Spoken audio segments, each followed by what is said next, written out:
Today is Chof Bei Shabbat,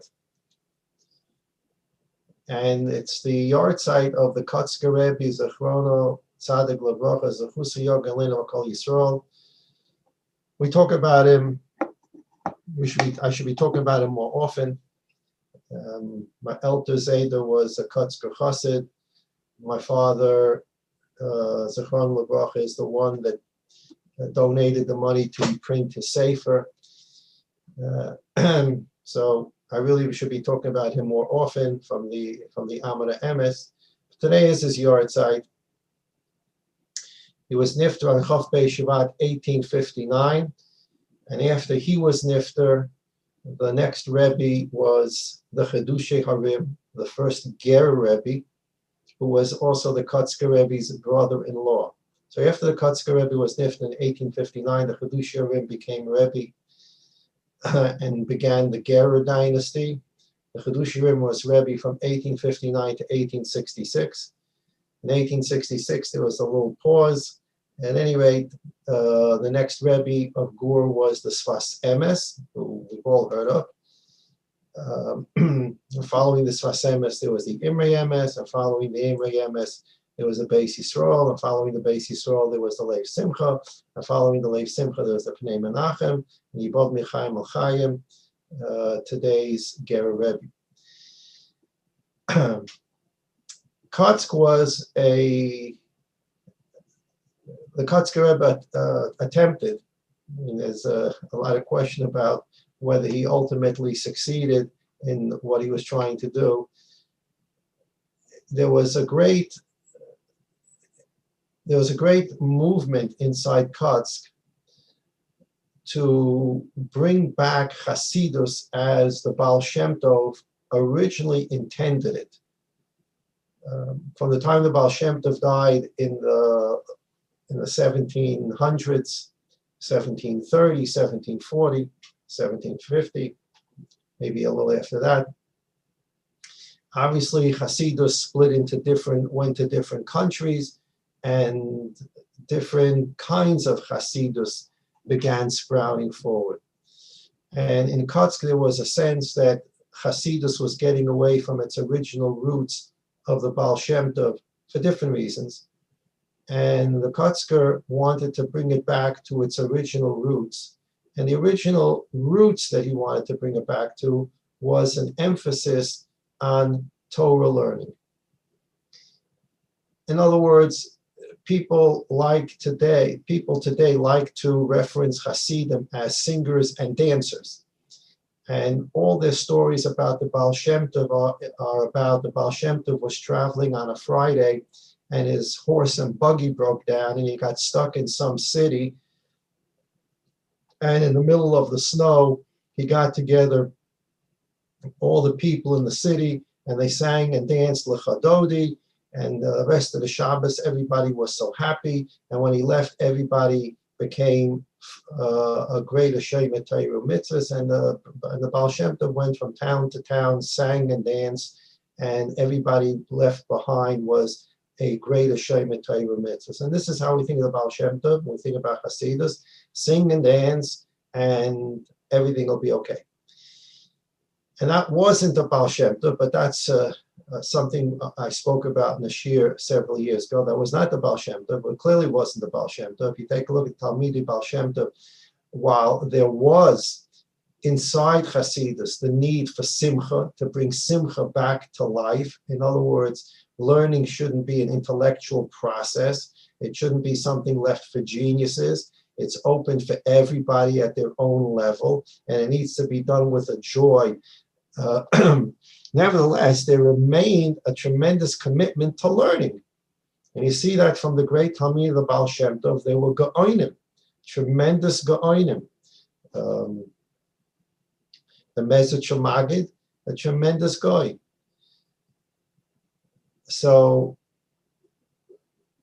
by the time Kotzker came along, and the Kotzker Rebbe was a Talmud of the Yehudi HaKadosh Mepshischa, and he was called the Yehudi HaKadosh Mepshischa because the Yehudi HaKadosh Mepshischa's Rebbe was the Chayza Milublin's name was Yaakov Yitzchak.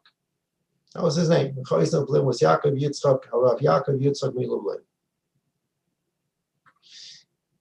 And the Yehudi HaKadosh Mipshischa was a Talmud. The problem was that the Yehudi HaKadosh's name was also Yaakov Yitzchak. So when the Yehudi HaKadosh was in the Beis Medrash, the Hasidim would not call him Yaakov Yitzchak because Yaakov Yitzchak was the name of their Rebbe, the Chayzer. So what did they call this person who was a tremendous Talmud Chacham? What would they call him? They wouldn't call him Yaakov Yitzchak. That's the Rebbe's name. So they called him Yehudi, the Jew. And eventually they called him Yehudi HaKadosh, the Holy Jew. The Yehudi HaKadosh was a tremendous, tremendous going in Torah. And he had a Talmud, Reb Simcha bar Pshischa, the famous Reb Simcha bar Pshischa. So Bar Pshischa had a Talmud, the Kotzker, and the Kotzker was brother-in-laws with the Chedush Rebbe. So today is the Kotzker Rebbe's Yahrtzeit, and the Kotzker Rebbe initiated a process to bring Torah learning, that it's important to sing and dance, but we also need to remember we are part of the Baal Shem Tov movement, which was to bring Torah to everybody, a Torah of Simcha, not to bring singing and dancing to everybody, but to bring learning Torah, singing and dancing to everybody. As part of his movement, he sought to instill emes. And that's why his sefer is called Amud HaEmes. There's another sefer called Emes Ve'emunah. He wanted to get to the most objective truth possible that a human being can get to, and stop playing games, and stop the masks, and stop the fraud, and stop the farce. Don't be two-faced. Don't be double-hearted. Echad b'peh echad b'leiv. You talk one way, and inside you feel another way. Be honest with yourself.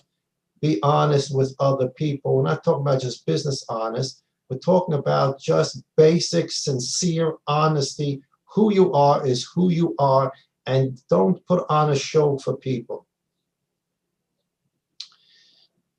So we'll take a look at the first piece in the Amud HaEmes, which, as I mentioned, my father reprinted after several years of it being out of print. And this is from Parshas Bereshis. We're going to take a look a little later in the shir about as to something that the Kotzker said, one of the things he said in this week's Parsha Yisro at Matan Torah. But since we're learning on Monday morning, we learned Bereshis in the Bereshis here, and we're talking about creation. Let's take a look at something the Kotzker said about Bereshis. Vayomer Elokim nasa odem b'tzalmeinu kidmuseinu. On the sixth day of creation, God said to the Malachim, let us make man in our form. Whatever tzalmeinu means, whatever kidmuseinu means, it means in some form, it means let's create man in our form. So there are many difficulties in this pasuk, which we're not going to deal with. Why does the pasuk say, Nasa, we will make? God created man. The Malachim didn't create man with God. God didn't have a partner in creating man. Why does it say Nasa? Rashi deals with that in the name of Chazal. What does it mean? Let's make man in our form. God doesn't have a form, chas v'sholom. Ein lo tzelem u'demus. What does that mean? Rashi comments on that as well. And we use the language of tzelem Elokim, being in the image of God, not in the form of God. Whatever the case is, whatever nase means in the plural, whatever in our form means, we're going to look at a medrash on the pasuk. B'medrash, the Kotzker Rebbe quotes a medrash. Amar Rebbe Simon. By the way, the Kotzker Rebbe didn't write any of this. There's a whole story about that, about why he didn't write, and then he did write, and then whatever happened to it. This is things that Talmidim heard, wrote down, and were compiled into various svarim. The Medrash in Bereshis says as follows. Amar Rebbe Simon. Rebbe Simon said, B'shah sheba HaKadosh Baruch Hu livro es ha'adam. At the time that on the sixth day of creation, when HaKadosh Baruch Hu was getting ready to create man, Nasu malachi asharis kitos kitos. The pasuk says that God said to the malachim, "Let us make man." Well, again, whatever that means, let us. But God is now conferring with the malachim about making man. And Rabbi Simon in the Medrash says that different groups of malachim appeared before God. Mehem Amar Yivra, umehem Amru Al Yivra. Some malachim counseled God, quote unquote, and said, "This is a good idea. Create man." Other malachim counseled God, quote unquote, and said, "Don't create man." For whatever reason, in the Medrash. Hadahu d'chsev, Rav Simon says, and this is the meaning of the pasuk in Tehillim, which this occurs very frequently. It almost occurs in every paragraph of the Medrash Rabbah. The Medrash Rabbah will say something about the pasuk in Chumash and say, this is alluded to in a pasuk in Tehillim or a pasuk in Mishlei or a pasuk in Yeshaya, a pasuk in Yecheskel. So Rabbi Simon says that when HaKadosh Baruch Hu was about to create man, and he said to the malachim, "Let us make man," a group of malachim said, "Do it." A group of malachim said, "Don't do it." And this is what's alluded to in the pasuk in Tehillim. Chesed ve'emes nifgashu. The character trait, or we can call it the malach of Chesed met the malach of Emes, Pigisha. Tzedek v'sholom noshaku, the malach of Tzedek, righteousness, and the malach of peace, noshaku. They so to speak, they kissed, they came together. So the malach of Chesed and the malach of Emes met, and the malach of righteousness and the malach of peace, they kissed. What does David HaMelech mean in Tehillim when he wrote this? So Rabbi Simon explains. Chesed Amar Yivra. The malach of Chesed said, "Create man." Shu goymel chasad. He does. You're gonna Rabbanu Shalom. We know that this thing that you're going to create called man will do chesed with each other. It's a worthwhile thing. Create man. He'll do chesed. The emes am al yivra. The malach of emes said, "Do not create him." Shekula shkorim. Man is one big pack of lies. Even when he lives honestly, he's not living completely honestly. It's one thing going on the outside and a completely different thing on the inside. He's one big sheker. It's not a worthwhile creature. Okay. Next group of malachim. Tzedek Omar Yivra. The malach of righteousness says, "Create him." He'll do acts of righteousness. Shalom Omar Al Yivra. The malach of Shalom, of peace, said, "Don't create him." Do kulei ketatim. That's all he's going to do, is he's going to be in constant machloikis and constant fights with each other. Forget about it. Forget him. Okay, so now what do we have? We have two malachim say create him. Chesed says create him because he'll do chesed. Tzedek says create him because he'll do righteousness. Emes says don't create him because he's a pack of lies. And Shalom says don't create him because he's just a pack of machlekes. So what does HaKadosh Baruch Hu do? He did take counsel with the malachim, Naseh Otam, and it's 2 verses 2. What we call today a hung jury. What do you do now? Ma'as HaKadosh Baruch Hu, the Medrash says. What did HaKadosh Baruch Hu do? Natal emes v'hishlicha la'aretz. The Rebbe Shalom took emes, the malach of emes, and threw him to the ground. He threw him to earth. Hadahu d'chsev, and this is what's alluded to in Tehillim, Vatashlech emes arza. There's a pasuk in Tehillim that says that God threw emes to the ground, or he threw him down to earth. Now there are a lot of ways to learn what this means. God took the malach of emes and threw him to the ground, or threw him to earth. The way the Kotzker is going to learn this is, imagine in your mind, God is taking counsel with these 4 angels, and it's hung jury, 2 verses 2. What does HaKadosh Baruch Hu do? he takes the malach of emes and he throws him out of the deliberation room. Is a deliberation room. The Rebbe Shalom is taking counsel with the four malachim. Two say do, two say don't. HaKadosh Baruch Hu takes the malach of emes and tells him to leave the room. You've done your part. I don't want to hear from you anymore.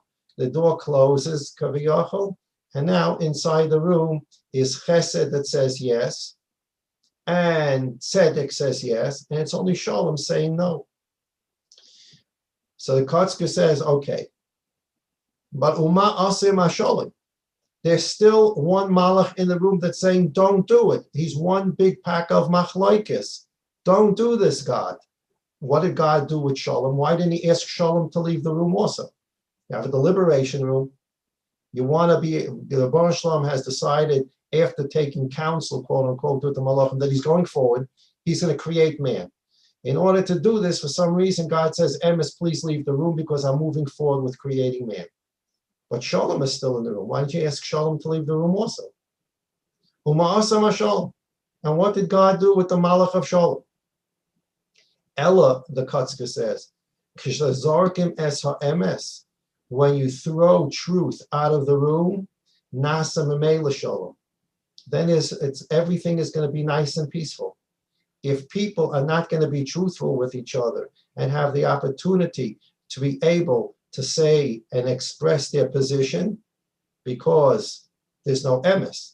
So everybody is going to be in a state of farce. Everybody's going to be willing to say what the other person wants to hear.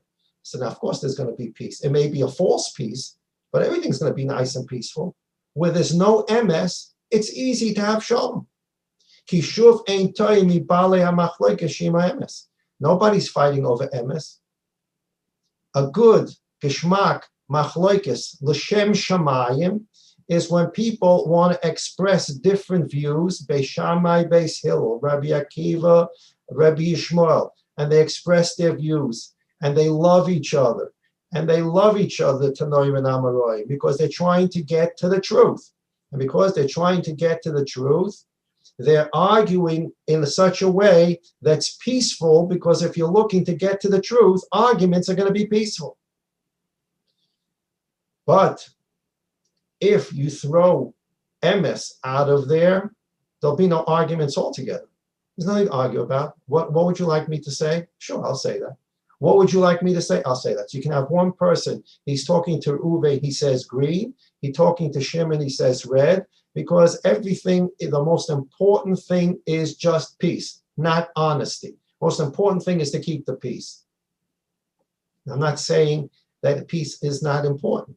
And we have Gemara that talks about mutar l'shanos mipnei hashalom. You're allowed to change and not tell the exact truth in order to maintain peace. And that's a rule that's been completely just in other words, emes is the rule.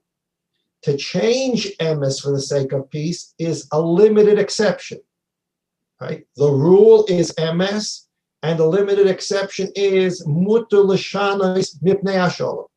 Today we live in a world, for different reasons, where the exception is the rule. You can say anything you want because it's going to bring shalom, which is always better than a machlokes. So emes is today the exception.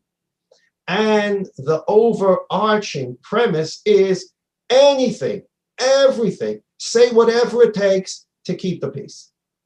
But what about emes? Emes is an exception to the rule. Emes is an exception. At certain times, you need to be truthful. But the most important principle is everybody should say what everybody else wants to hear, because then it'll keep shalom. So the Kotzker Rebbe says that the Rebbe Shalom asked emes to exit the room. But what about shalom? Shalom is still saying, don't create man. No, shalom is not arguing anymore.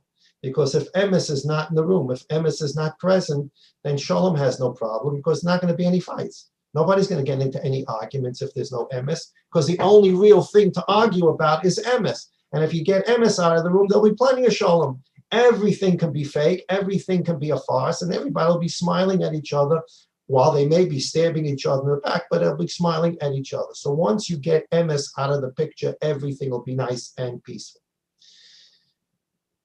Yahrtzeit midavreinu, what the Kotzker is addressing is the need to understand that emes is a valuable principle standing by itself, and there is an exception of mutar l'shanas b'nei hasholom.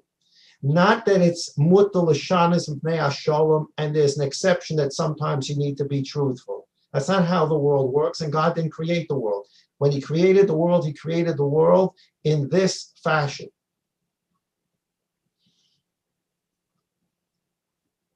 In fact, there's a wonderful book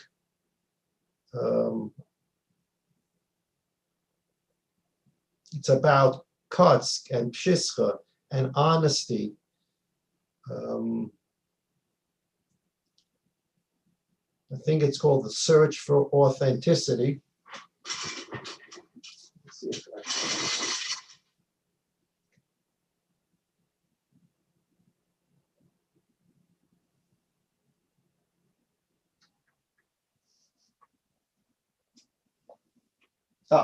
yes.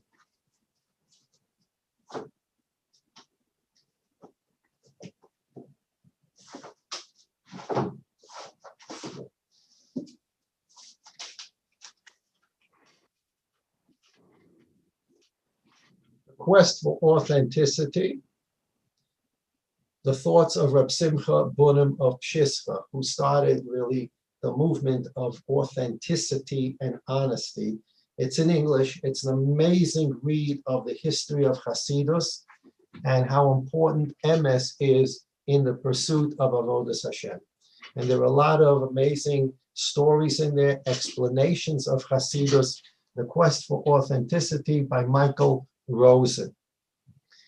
We've come to a point in our generation where we have a book written by Mark Shapiro, which I've spoken about several times, Changing the Immutable. And it deals with frum Jews,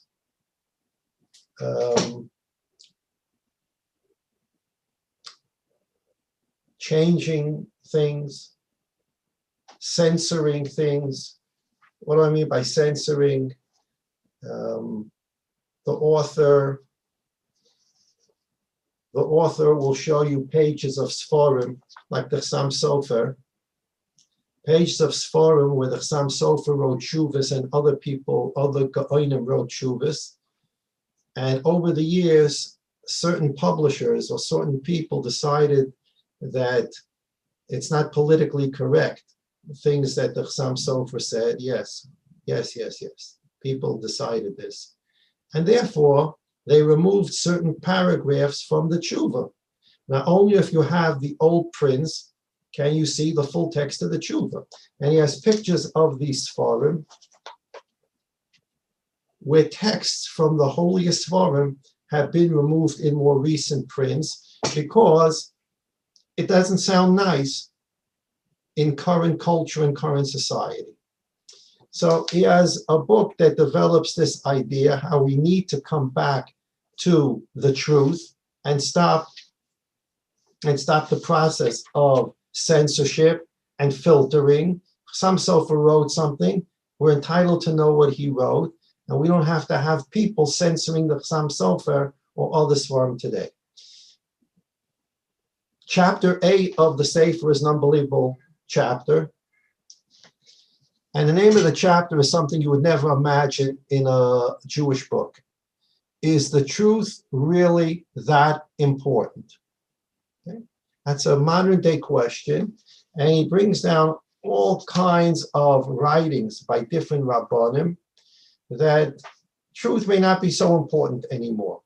It's a scary chapter to read because you can't believe that we're living in a time where people are questioning just how important is truth today. And we see it all over. We see it in politics. We see it in the frum community.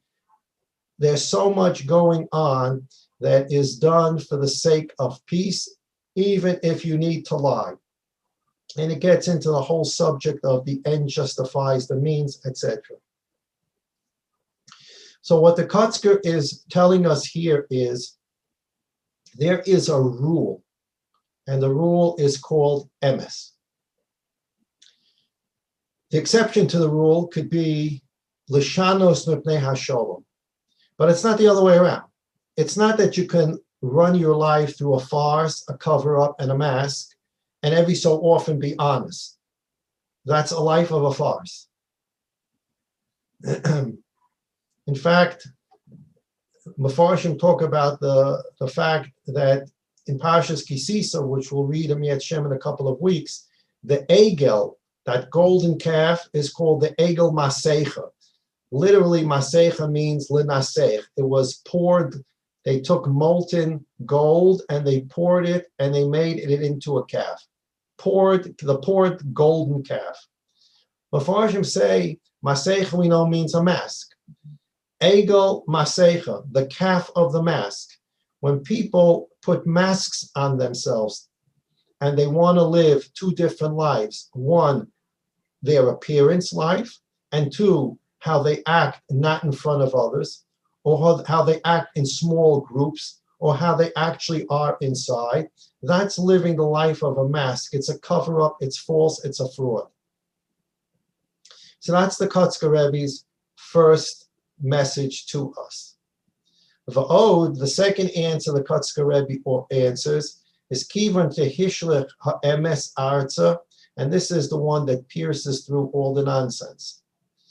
Kivan tehishlich ha'emes arza, nishar hasholom ke'echad le'umas hashnayim hachesed v'tzedek.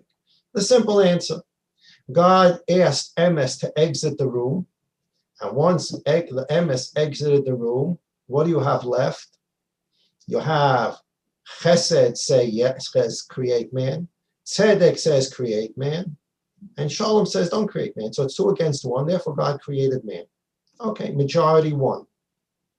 V'chiyikshe, the Kotzker says, and maybe you'll ask, Im kein harei yachol hoya lahashlich hasholom aretza. Why did God ask emes to exit the room so that there would be 2-1 tzedek and chesed against shalom? Why didn't God ask shalom to leave the room? And then you would have tzedek and chesed against the emes, right? If we're using majority rules, so why ask emes to leave the room so that tzedek and chesed can overrule shalom? Ask shalom to leave the room so that tzedek and chesed can overrule emes. Ah ze'ena. You need to understand the Kotzker Rebbe says that this is impossible. Ki neged ha'emes lo yoyel kol rov sheba'olam. When you're dealing with truth, there's no majority in the world that can overrule the truth. You're standing at an intersection and you see the light is red. You see it with your own 2 eyes. And 100 people are standing there with you, and they say to you, the light is green. You say, okay, the majority rules. I see it with my own eyes. And Baruch Hashem, I have good sight, and it's red. If the majority says it's green, must be green, fine, I give up, it's green. There's no such thing as majority rules against the objective truth. V'al kol tainas hachesed v'hatzedek she'oisa odam hatzidkes v'hatoiv yanlu mosam ha'emes ki kuloi sheker v'chol maisa b'pniyas u'negias. What are you going to have left in the room? If you have chesed and tzedek saying create, and shalom says don't create, you have a good 2-1. Okay, we're going to create man. But if you have chesed and tzedek in the room saying create man, and emes says don't create him because he's a pack of lies, chesed 2-1 is not going to work here, because what emes is saying to the Ribono Shalom is, chesed says create this man, but the chesed he does is not a real chesed. He has his own conflicts of interest. He has his own motivation. He's doing the chesed to make himself feel good. He's doing the chesed so he'll get a plaque on the building. He's doing the chesed for this reason. Rebbeinu Shalom, it's not real chesed. Comes tzedek and says, Rebbeinu Shalom, create the world for tzedek. So the emes comes as Rebbeinu Shalom. This thing you're creating, even his tzedek, is not pure tzedek. It's not pure tzedek. So how are chesed and tzedek going to overrule emes? Emes is saying the chesed's not a real chesed and the tzedek's not a real tzedek. You cannot defeat emes ever. And the Rebbeinu Shalom has to say, the Rebbeinu Shalom therefore says to emes, please leave the room. Leaving chesed and tzedek to say create, and Shalom saying don't create. In that room, God can say majority chesed tzedek win, and we will create man. But as long as emes is in the room, even if you ask Shalom to exit, you can't go further, because emes is going to be able to undermine chesed and tzedek because it's looking for objective truth. What's the Kotzker Rebbe telling us here? That there's no majority in the world at any time ever that can take away truth. And it doesn't make a difference how many people say it. It doesn't make a difference how many times they repeat it. If the Torah says something, that's emes. And if they contradict it, no matter what excuses they give you to contradict it, you need to really go off into a corner and think about whether this is emes or this is back to Mark Shapiro's. Is emes, does it have any virtue left today, since there are so many important things going on? And he has all kinds of shilas of tshuvas that he brings down in that chapter 8 of Changing the Immutable. I think one of the shilas he brings down is a person wanted to go from Eretz Yisrael to America to collect money for a kollel that had only 10 boys or 11 boys in it. And he wanted to get a letter from a certain Rav that before he goes to America, he can show the letter to rich people. And he wanted the letter to say that he's collecting for kollel so-and-so, and there are over 100 boys in the kollel, and there are only 11 boys in the kollel. And the shaila was, is that sheker? So it became a shaila because, look, the wealthy person in America, if he gives you money, why is he giving money? He's giving money because he wants to support someone learning Torah. So what's the difference if he gives the money to someone learning? At the end of the day, the money's going to someone learning Torah. What's the difference to this wealthy person in America if he's giving money to learn Torah in a kollel where there's 11 people? Or he's giving money to a kollel where there's over 100 people learning? He's giving money to learn Torah. This is the shaila that he deals with, and there was a tshuva written about this. I won't say what the end of the tshuva is. And a lot of tshuvas in chapter 8 that he quotes. You can go up and look the tshuvas for him, and they're very disheartening. So yes, he wrote a chapter, does truth have any virtue left today? Does it really make a difference in Jewish life? Because everything has become, you're allowed to change the truth for the sake of peace. If the ultimate goal is to get money for boys learning, that's the goal, then you're allowed to do whatever you need to get to that point. The ends justify the means. At the end, boys will have money in kollel. If the means are, I need to tell someone there are over 100 boys in the kollel when there are only 11, that's okay also, because the end justifies the means, and the truth along the way is really not part of the virtue system of the Torah. And this is the kind of perversion you can hear about. The kind of perversion you can actually read about. And the Kotzker tells us that this is perversion. Emes is emes, and it has its own legs to stand on. And there's exceptions to emes, but we always have to remember that emes is the rule, not the exception to life. In this week's parsha,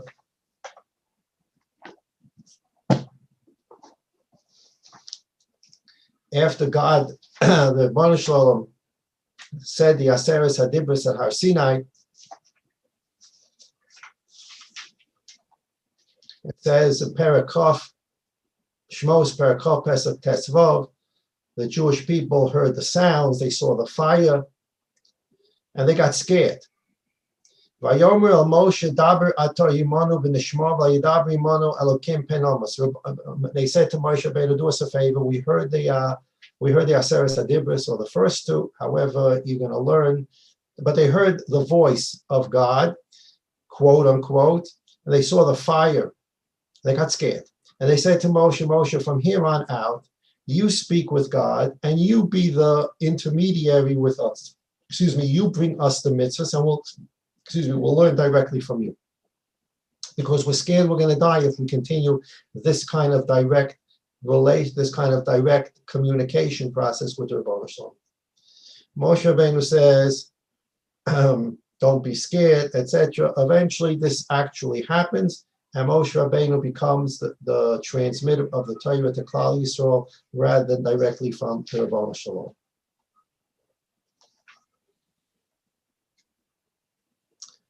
The pasuk in Shmos Chaf Perek Tesvav says, "V'chol romas hakolos." The nation saw the voices. Of course, how do you see a voice? Question. Ves halapidim, they saw the fire. Ves kol hashofar, and the sound of the shofar. Ves hahor ashem, and they saw how Sinai was smoking. Vayar ha'om vayanu, and the people, Klal Yisrael, saw this. Vayanu, and they shook. Vayamdu me'rochok, and they stood far away. So literally the pasuk says, the nation saw the smoke, the fire, they heard the tremendous sounds, they got scared, they shook, and therefore they moved back.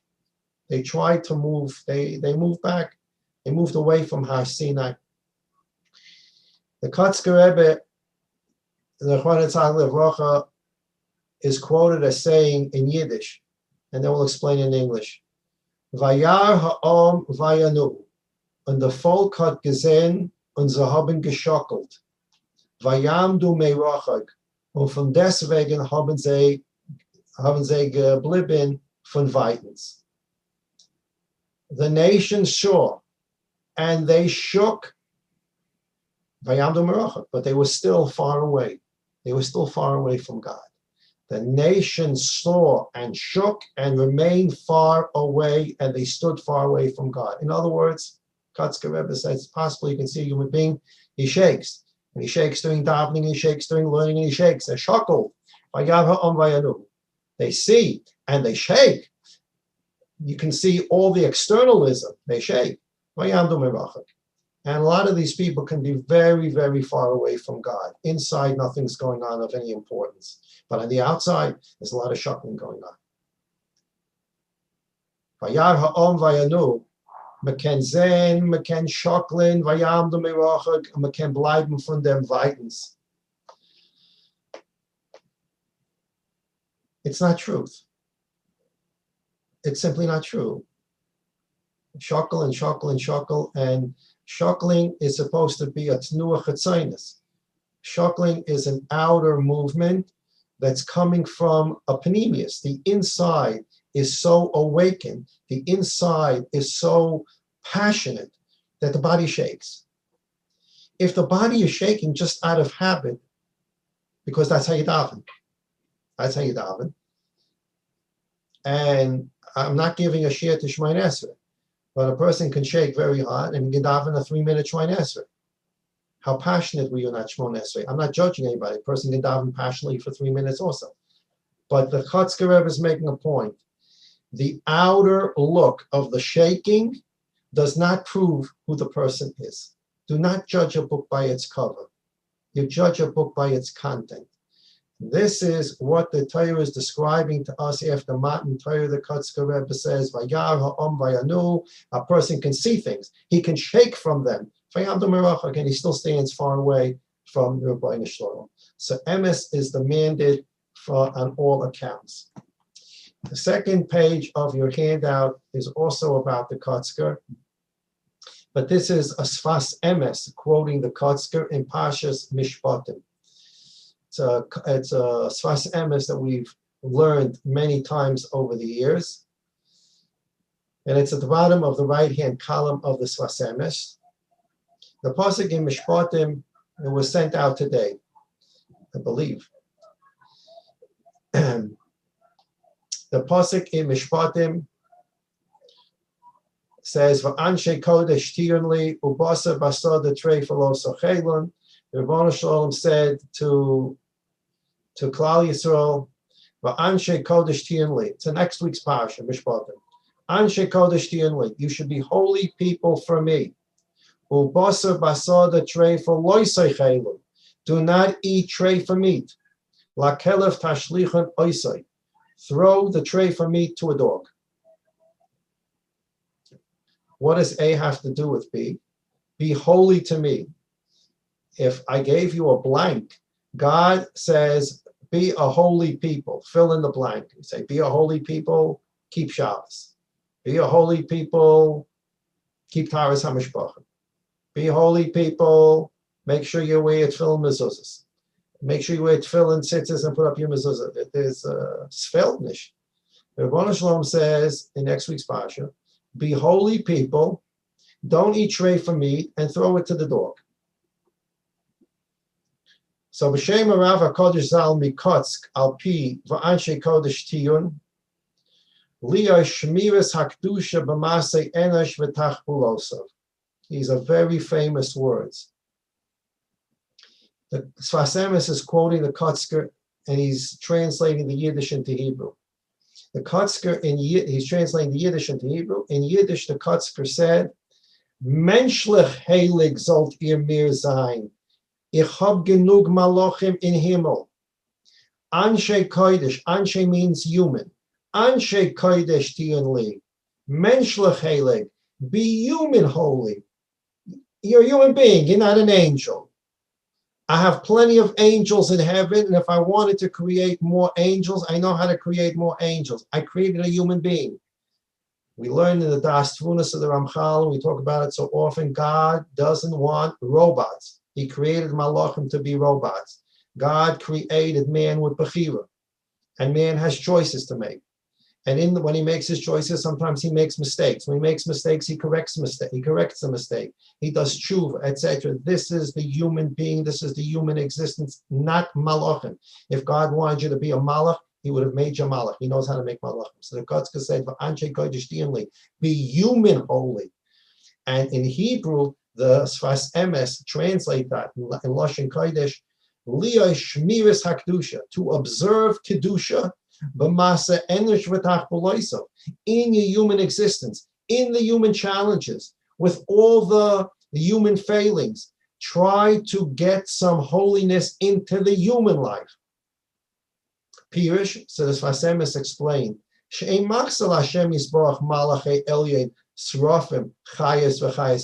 God's not lacking angels. He has plenty of holy angels. He wants human beings that are holy, with all their challenges and all the mistakes they make.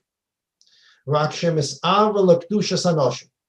Rebbe Shalom wants, his will is that there should be holy people who have a neshama and a guf, and through the neshama, they can elevate the guf and become holy. Not that they are created already holy like a malach. It's the human work to perfect the perfectly imperfect person and the perfectly imperfect world, as we learned in the Das Tvunas.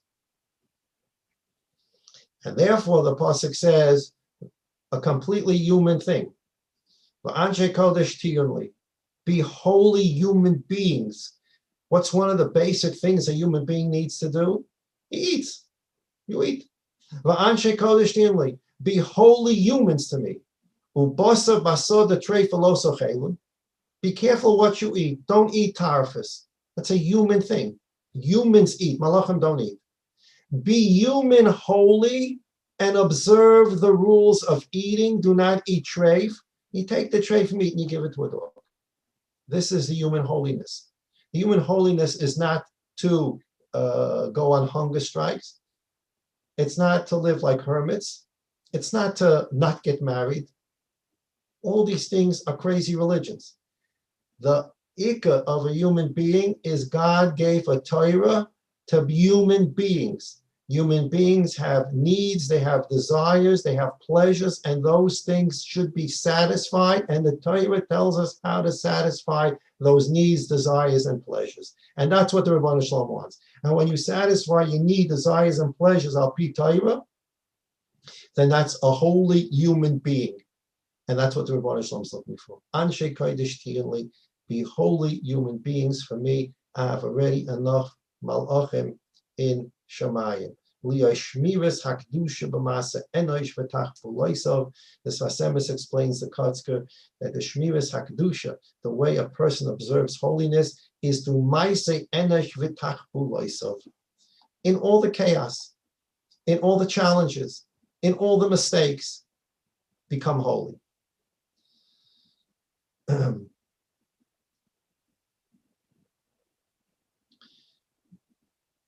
Rav Dr. Twersky, Zechrona Tzadik Levrocha, who was nifta several days ago, in one of his books, he quotes a psychiatrist who wrote a book. I forgot the name of the psychiatrist.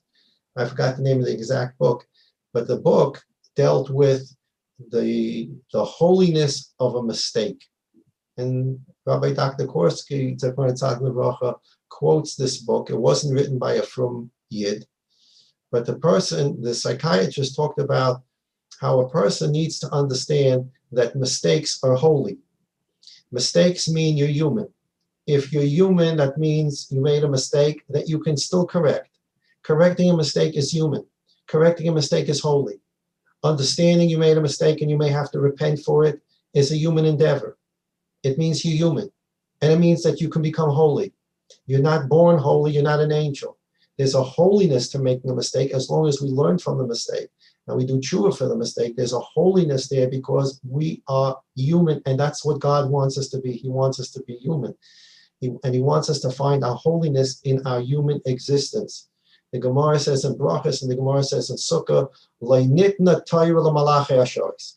God intentionally did not give the Torah to the Malachim, and we all know the story of Masechta Shabbos, that the Malachim originally told HaKadosh Baruch Hu, why are you giving Moshe Rabbeinu the Torah? Give it to us. Moshe Rabbeinu is human. The Jewish people are human. They're going to violate the Torah. Leave the Torah up here. We'll take the Torah. Us Malachim will be perfect. And the Rebbe Shalom said to Moshe Rabbeinu, answer them. And Moshe Rabbeinu answered them. He said, look, what do the Aseres HaDibra say? This week's Parsha. What do the Aseres HaDibra say? Aseres HaDibra says, don't worship an idol. Do you have a Yetzer Hara to worship an idol? You don't have a Yetzer Hara. What do you need the Torah for? What exactly is the Torah going to do for you? You're a robot. You never have a Yetzer Hara to worship an Avodah Zarah. Lo Sachmod. Don't covet someone else's items. Do you have taivas up here? You have kina up here? You're jealous up here? What do you need this Torah for? And the Malachim eventually said Moshe Rabbeinu was right. And the Torah came down to Klal Yisrael. So why did the Torah come down to Klal Yisrael in this week's parasha? How did the Aseres HaDibros get to us? It's because Moshe Rabbeinu said, Malachim, what do you want with this? You're a bunch of robots. You don't have a Yetzer Hara. The Torah was made for a human being who's a guf and a neshama and a robot, and a guf and neshama with a Yetzer Hara, with bechira, and he has to make choices, and sometimes he makes mistakes, and sometimes he does naveira, and he's going to do tshuva, and that's where the Torah belongs, because that's what the Torah is meant for. The Torah is meant to elevate. The Torah is not meant to be static, to be given to a robot. Kotzker Rebbe is a friend of Tzadik Levrocha, Zechusa Yogen Aleinu, Vakol Yisrael. We should learn, at least process this idea of how important emes is in the days that we live in today, and we see the sign of Mashiach. One of the signs of Mashiach, the Mishnah says at the end of Sota and in other places, emes nederes v'holeches lo. Honesty, truth, call it truth. Truth will be left in small groups. And it leaves. The truth will be found only in very small groups. Emes nasis adorim v'holeches lo. The emes is just going to have to leave because it will not be able to live amongst the majority of society. It's going to become small little groups and just walk away, because the majority of society will be into this. Everything is okay as long as you keep the peace. And that's one of the signs of Mashiach, according to the Gemara. So we should be Zaychet to be as Mashiach to Cain, Mehav Yamein Amen. All Yidden that need Yeshua say have Yeshua, all Yidden in Refuah shall Refuah, all Yidden in Chamas shall Nechamas, all Yidden in Bracha shall Brachas. Refuah Shalema, Michal ben Shifra, Refuah Shalema, Shimon ben Shifra. Shimon ben Shifra is Michal Simpson's brother who had surgery. Refuah Shalema.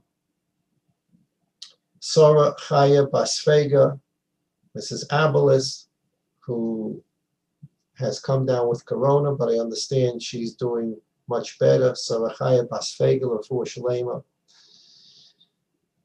Yosef Chaim ben Shoshana Menucha, Refuah Shalema. Moshe Zelik ben Reis, Refuah Shalema. Chol Cholei HaKorona, Chol HaCholim Bechlal, Refuah Nevesh, Refuah Saguf, Hashta Bakalovas Makriv Nama Amen. Refuah Yeshuas Nechamas Brachas can only come from HaKadosh Baruch Hu, who's the Echad Yochad Miyuchad.